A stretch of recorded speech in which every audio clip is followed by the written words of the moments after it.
Okie dokie. So today we're going to go ahead and talk about Kepler's three laws. So first law I want you to look at, go ahead and write down any observations you observe from this photo. Okay, so a couple things I noticed. It looks like Pluto has a much bigger orbital period than Neptune. It's a much farther from the sun. Very interesting. Both of them have bigger orbital periods than the Earth, where the Earth is just one. Let's see what else. Another thing is, and this is going to be Kepler's first law, is planets move in elliptical orbits around the sun. Move in elliptical orbits around the sun. So if you look at this photo right here, it looks like the sun, honestly, like the sun looks like it's almost at the center of Neptune, even though realistically it's not. But for Pluto, it looks like a much more elliptical planet than Neptune. So planets, it looks like they're circular, sometimes they're orbits, but they are realistically elliptical orbits. Cool? Okay, so next we're going to go ahead and talk about Kepler's second law. Kepler's second law says a line from the sun to a given planet sweeps out equal areas in equal time. So I want you to think about what this might mean about a planet as it orbits around the sun. I would encourage you to watch a video on YouTube. You'll see a lot of great videos out there.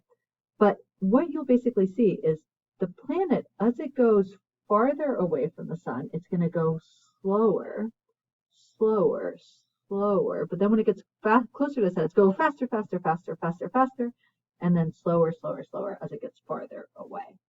And that just means that this area right here, it'll sweep out that whole entire area in the same amount of time it sweeps out this entire, where we could call this area like A2 and this time T2, and we could call this area A1 and this time T1. But more conceptually for AP Physics courses, you're going to need to know something just speeds up as it goes closer to the sun or the object it's rotating around, which makes sense because there's more gravitational force that'll pull it in more, and that will make it go faster. Oh, so cool. Okay, so next up we have Kepler's third law. The cool thing about this law is this is going to be true for two things orbiting around one thing. And this is true for elliptical or circular orbits. So elliptical or circular orbits. So let's go ahead and look at examples. So I'll go ahead and do it for, let's say we have some planet right here. Let's call it planet X. Or it could be like Jupiter and the moons of Jupiter, whatever planet you want it to be. And let's say there are two moons going around this planet. So I'll call it moon 1, which let's say that has an orbital radius of R1. And again, the orbital radius is the distance from the moon to the center of the planet. And the period is T1. That's the time it takes to go once around. And we have another moon, also let's say elliptical orbit. Call it moon 2. Very nice. And it has an orbital radius of R2. And again, that's the center of the moon, too, to the center of the planet. And the orbital period is T2. Cool. These are proportional. So Kepler's law just tells us that R1 cubed over T1 squared equals R2 cubed over T2 squared. Cool. So the orbital radius of one cubed over the orbital period of the other squared is proportional to that of the other thing. So cool. There's a lot of cool proofs that you can use to prove Kepler's third law, which are fun. So you can check them out someday. We're going to go now ahead and do one example problem involving Kepler's third law. Okay, so now we're going to go ahead and solve one problem. So I encourage you to try it yourself and then check back in on the video. Okay, so let's go ahead and draw a picture. So Mercury orbits the sun. We have the sun. I'm going to draw it green instead of the normal color of the sun. So we have our sun. And let's see, Mercury orbits the sun in about 1/5 of an Earth year. Okay, so if it orbits in 1/5 of an Earth year, it's going to be closer. So I'll call this Mercury.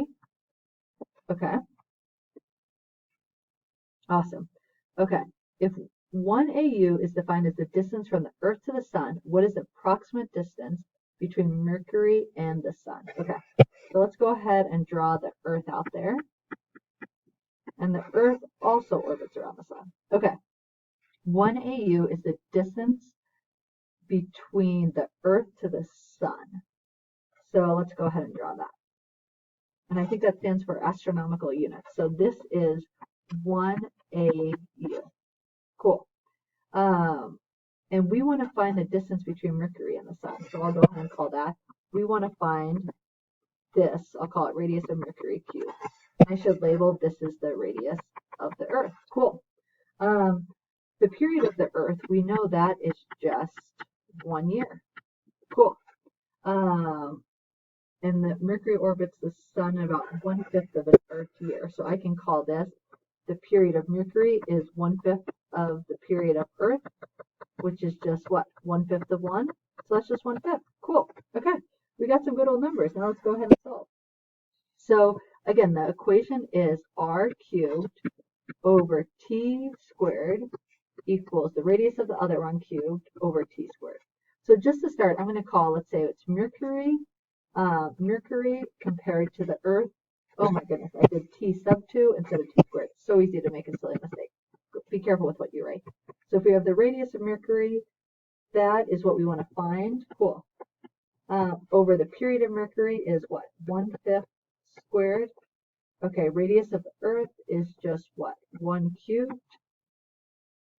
No. Radius of the Earth is 1 AU cubed. Period of the Earth is just 1 squared. Cool. We're solving for RM. Cool. You could do a lot of different things for math. I'm in a cross multiplying mood, so I'm going to go ahead and cross multiply everything. So let's see. We basically have RM cubed times what? 1 squared equals 1/5 squared times AU cubed. Cool. So let's see. 1 squared is just 1, so this is just RM cubed equals 1/5 squared is 1/25 times an AU cubed. Cool.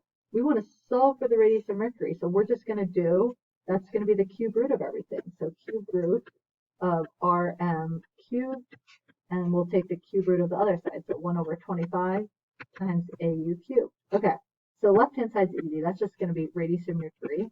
Cube root of something cubed is just itself. So now I'm going to need to do the cubed root of 1/25.